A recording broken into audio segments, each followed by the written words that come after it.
Et Jésus répondant leur dit, prenez garde que personne ne vous séduise, car plusieurs viendront sous mon nom, disant, je suis le Christ.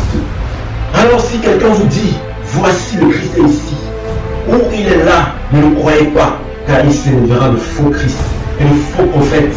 Ils feront de grands prodiges et des miracles pour séduire même les élus s'il était possible.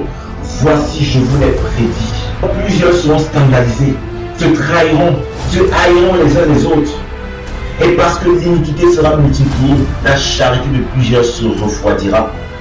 Mais l'Esprit dit expressément que dans les derniers temps, quelques-uns se détourneront de la foi pour s'attacher à des esprits séducteurs et à des doctrines de démons, par hypocrisie de faux docteurs, ayant leur propre conscience marquée au fer rouge. Or, sachons ceci, dans les derniers jours où nous en sommes, les temps seront difficiles.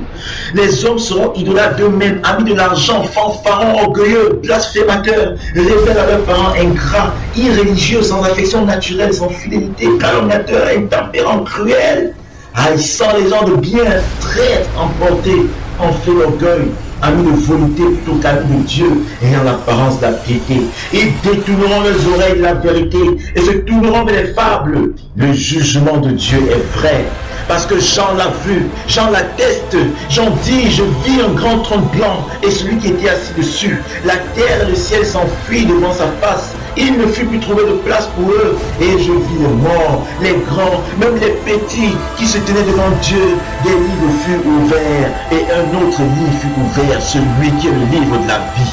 Et les morts furent jugés selon les choses qui étaient écrites dans les livres, c'est-à-dire selon leurs œuvres. Et la mer rendit les morts qui étaient en elle, et la mort et l'enfer rendit les morts qui étaient en eux. Et ils furent jugés chacun selon ses œuvres. Et la mort et l'enfer furent jetés dans l'étang de feu, c'est la seconde mort. Et quiconque ne fut pas trouvé écrit dans le livre de vie fut jeté dans l'étang de feu. Celui qui rend témoin de ces choses dit certainement, je viens à toute vitesse. Sauvons-nous de cette génération perverse. Parce qu'il est déjà l'heure de nous réveiller du sommeil, car maintenant le salut est plus près de nous que lorsque nous avons cru.